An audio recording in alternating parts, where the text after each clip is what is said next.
Malam itu kakakku tiba-tiba memposting semua chat pribadiku di grup keluarga besar, mengumumkan dengan bangga bahwa aku mencintai seorang perempuan. Hanya dalam hitungan menit duniaku runtuh saat ibu menelepon dengan suara gemetar penuh kekecewaan dan ayah mengirim pesan singkat yang lebih menusuk daripada pisau. "Rina, apa ini benar? Kamu sudah gila," tulisnya. Aku duduk di tepi tempat tidur apartemen kecilku di Jakarta, tangan gemetar memegang ponsel, sementara layar terus berdering dengan notifikasi dari sepupu-sepupu dan bibi-bibi yang tadinya hanya mengobrol soal resep masakan. Chat-chat itu milikku dengan Mira, rekan kerjaku di perusahaan desain Grace. Kami hanya bertukar kata-kata manis, janji bertemu di kai kecil dekat Monas, dan otot tangan kami yang saling bertaut di bawah meja. Tidak ada yang vulgar, hanya cinta yang selama ini aku sembunyikan rapat-rapat. Tapi Lina, kakakku yang selalu merasa bertanggung jawab atas kehormatan keluarga, menemukan ponsel cadanganku yang tertinggal di rumah orang tua minggu lalu. Ia bilang ia ingin menyelamatkan aku dari dosa. Aku ingat betul bagaimana wajah Mira memerah saat pertama kali kami bertemu di kantor 2 bulan lalu. Matanya yang sipit khas orang Jawa itu selalu tersenyum malu-malu setiap kali aku melewati mejanya. Kami mulai dari obrolan proyek, lalu ke cerita pribadi, lalu ke pengakuan yang membuat jantungku berdegup kencang. "Aku juga merasakan hal yang sama, Rin," katanya suatu malam lewat telepon. "Itu cukup untuk membuatku merasa hidup lagi setelah bertahun-tahun mati rasa. Tapi sekarang semua itu terbongkar." Ibu menelepon lagi, suaranya pecah. "Besok pulang ke rumah. Kita bicara. Jangan bawa malu ke seluruh kampung." Aku tahu kampung di sini bukan hanya desa di Bogor, tapi seluruh lingkaran keluarga besar yang masih memegang teguh adat dan agama. Malam itu aku tidak tidur. Aku membuka galeri ponsel, melihat foto lama yang hampir kulupakan. Foto Sinta, gadis yang dulu kukira akan menjadi segalanya. 12 tahun lalu, di kampus Universitas Indonesia, Sinta adalah sahabatku.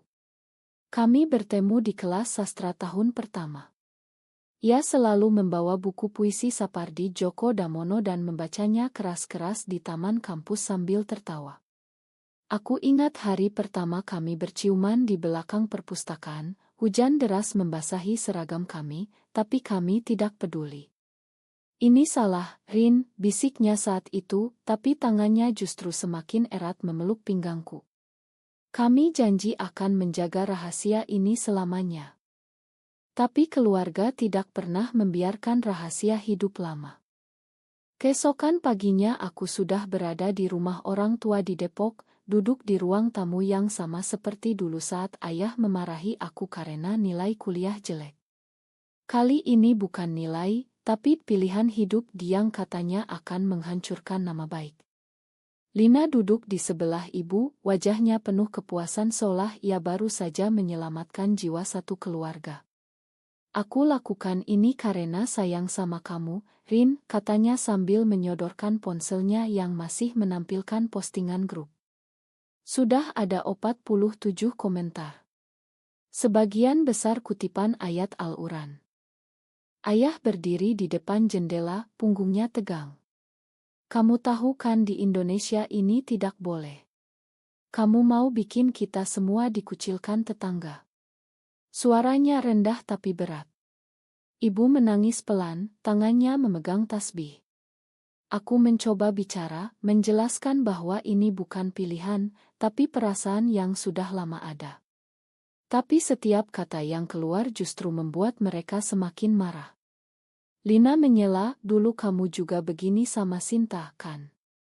Untung aku cepat sadar dan bilang ke ibu waktu itu. Nama Sinta membuat dadaku sesak. Flashback itu datang lagi, lebih tajam. Tahun 2012, libur semesteran, aku pulang ke rumah dengan hati berbunga-bunga karena Sinta akan ikut makan malam keluarga sebagai sahabat. Tapi malam itu Lina menemukan pesan singkat di ponselku yang tertinggal di meja makan. Kangen peluk kamu, sayang. Hanya itu. Tapi cukup bagi Lina untuk menelepon ibu diam-diam. Keesokan harinya ibu memanggilku ke kamar, suaranya dingin.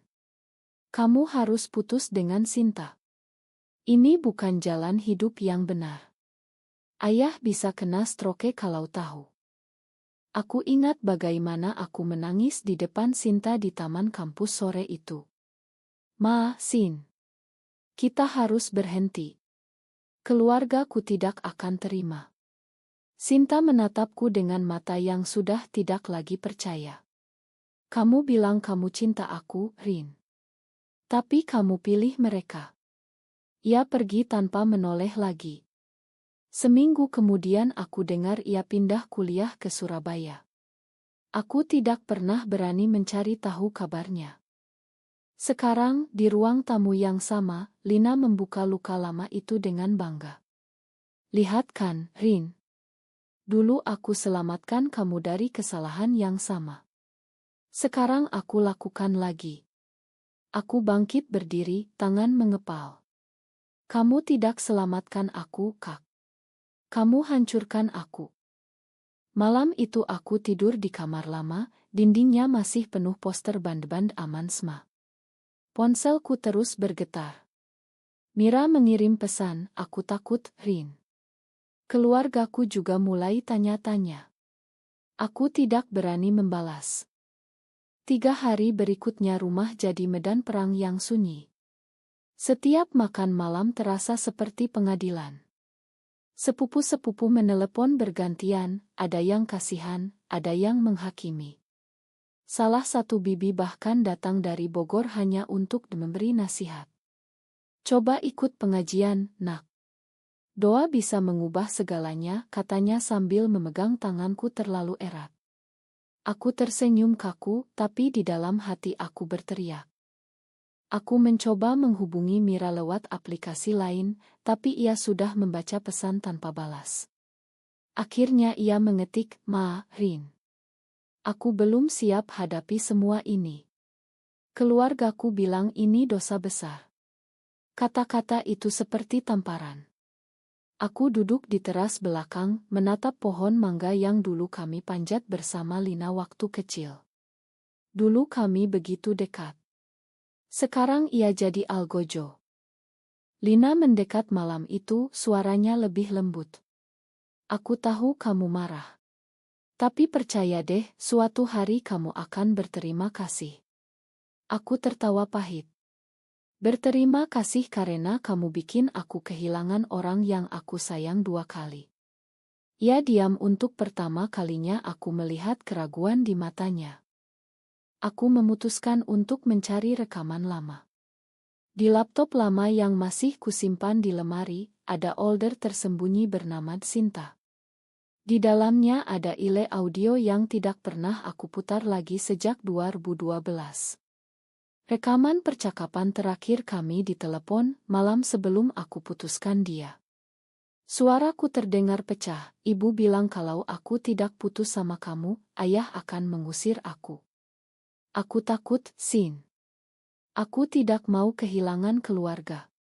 Suara Sinta menjawab pelan, tapi kamu kehilangan aku, Rin. Aku tidak tahu kenapa aku simpan rekaman itu. Mungkin sebagai pengingat bahwa aku pernah menjadi pengecut. Pada hari kelima, keluarga besar mengadakan pertemuan darurat. Semua sepupu dan bibi-bibi datang, ruang tamu penuh. Mereka duduk melingkar seperti dewan hakim. Ayah membuka suara dulu. Kita harus cari solusi. Mungkin Rina perlu ke psikolog atau ikut pesantren. Aku mendengar kata psikolog dan merasa mual. Lina mengangguk setuju. Saat giliranku bicara, aku tidak bisa lagi menahan. Aku ambil laptop, colok ke speaker kecil, dan putar rekaman itu. Suaraku yang dulu penuh ketakutan memenuhi ruangan. Aku cinta Sinta, Bu. Tapi aku takut kehilangan kalian semua. Lalu suara ibu yang saat itu masih muda menjawab dingin, cinta itu bisa diubah, Rin. Jangan bikin ayahmu malu di depan tetangga. Ruangan hening seketika. Ibu menutup mulut dengan tangan. Ayah memucat. Lina bangkit berdiri, wajahnya pucat. Itu rekaman apa? Tanyanya. Aku menatapnya tajam.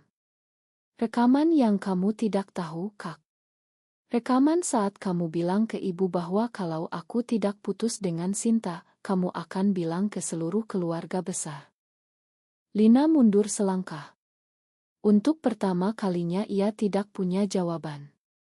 Rekaman berlanjut. Suara Sinta menangis di telepon, kalau kamu pilih mereka, aku tidak akan memaksa. Tapi ingat, suatu hari kamu akan menyesal. Setelah rekaman selesai, tidak ada yang berani bicara. Ibu menangis terseduh, ayah menunduk menatap lantai. Salah satu sepupu berusaha memecah keheningan tapi suaranya hilang di tengah. Lina duduk kembali, tangannya gemetar.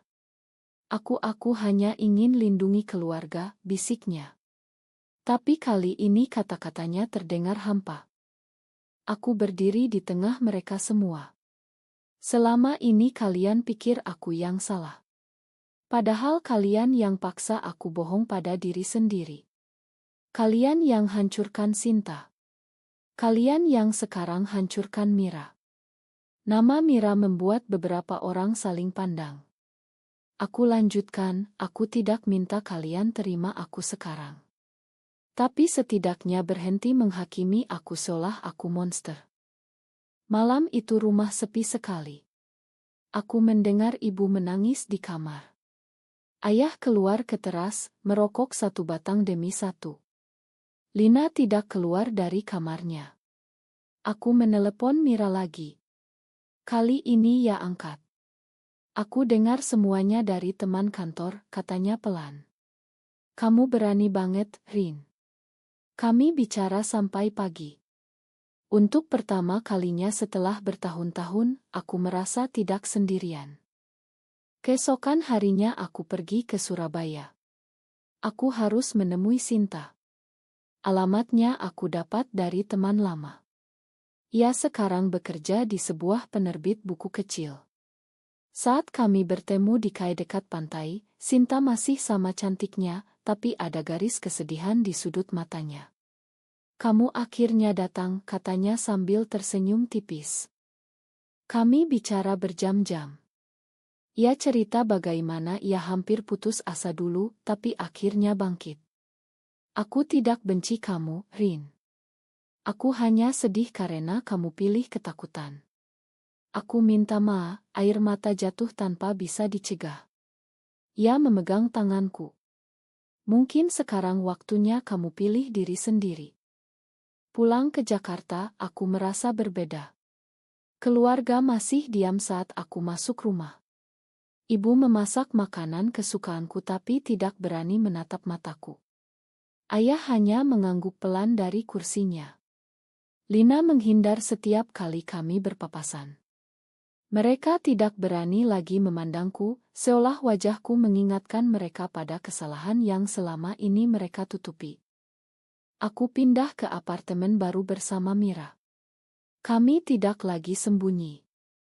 Perlahan aku mulai cerita ke teman-teman kantor, dan ternyata banyak yang mendukung. Proses penyembuhan tidak mudah. Ada malam-malam aku masih menangis mengingat semua kata-kata kasar di grup keluarga. Tapi setiap kali Mira memelukku dan bilang kamu kuat, aku merasa bisa melanjutkan. Suatu hari Lina datang ke apartemenku sendirian. Ia berdiri di depan pintu, mata sembab. Aku minta maaf, Rin. Aku baru sadar bahwa aku yang egois. Aku memeluknya. Bukan karena semuanya langsung baik, tapi karena aku lelah membenci.